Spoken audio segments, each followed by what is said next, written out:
চুয়াডাঙ্গা এক আসনবাসী সকলকে সালাম এবং শুভেচ্ছা।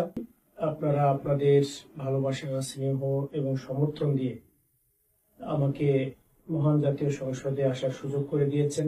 এজন্য আপনাদের আন্তরিক ধন্যবাদ এবং মোবারকবাদ জানাচ্ছি। বিগত কয়েকদিন যাবৎ, বিশেষ করে নির্বাচনের পর থেকে আমাদের চুয়াডাঙ্গার বিভিন্ন সাধারণ ভোটার, বিভিন্ন মানুষের বিভিন্ন সমস্যা সমাধান করার স্বার্থে সকল জায়গায় আমরা যেতে পারি নাই।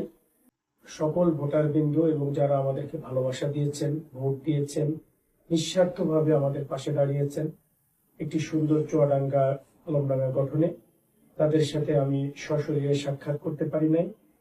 এই কারণে আন্তরিকভাবে দুঃখিত এবং আপনাদের কাছে ক্ষমা প্রার্থী। আপনারা দোয়া করবেন।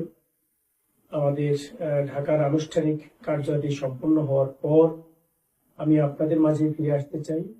আমি আপনাদেরকে বলেছিলাম যে আমি আপনাদেরই সন্তান, আপনাদেরই ভাই, আপনাদের মাঝে আমার সবকিছু চলমান রাখতে চাই। আশা করি আল্লাহ যদি আমাকে বাঁচিয়ে রাখেন, যে সমস্ত রাষ্ট্রীয় দায়িত্ব সমূহ আছেন, কাজগুলো আছেন, সেইগুলো বাদে বাকি সবসময় আপনাদের পাশেই থাকবে ইনশাআল্লাহ। সর্বোপরি আমাদের চুয়াডাঙ্গাকে এবং আলমডাঙ্গাকে একটি সন্ত্রাস মুক্ত, মাদক মুক্ত এবং সকলের জন্য নিরাপদ একটি চুয়াডাঙ্গা, ব্যবসায়ীদের জন্য নিরাপদ চুয়াডাঙ্গা গঠনে, আলমডাঙ্গা গঠনে আমরা সকলে মিলে ভূমিকা পালন করতে চাই।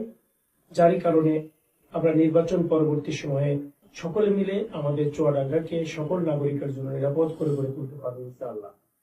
আমাদের বিদেশের বন্ধুরা যারা আমাদের জন্য সার্বক্ষণিক দোয়া করেছেন, মানুষের কাছে ভোট চেয়েছেন, তার পরিবারের কাছে ভোট চেয়েছেন, নিরঙ্কুশ ভাবে আমাদেরকে সমর্থন জানিয়েছেন, আমাদের বিদেশি বন্ধুদের প্রতি আমাদের দোয়া ভালোবাসা রইল। তারা যেন আমাদের পাশেই সার্বক্ষণিক এরকম ভাবে থাকেন আমাদের সুন্দর দেশ গঠনে, সেই প্রত্যাশা রইল। আমরা আমাদের সাধ্য অনুযায়ী আমাদের বিদেশি বন্ধুদের জন্য একটি নিরাপদ সবকিছু করার জন্য আমাদের সর্বস্ব দিয়ে আমরা চেষ্টা করব। পবিত্র রমজান, এই রমজানের আমরা সকলেই যারা মুসলিম ধর্মাবলম্বী আছি সবাই আমরা সিয়াম সাধনার মধ্য দিয়ে আমাদের নিজেদেরকে পরিশুদ্ধ করব, আমাদের সমাজকে পরিশুদ্ধ করার সকলে মিলে চেষ্টা করব। সকলেই আমার জন্য দোয়া করবেন। সকলেই ভালো থাকবেন।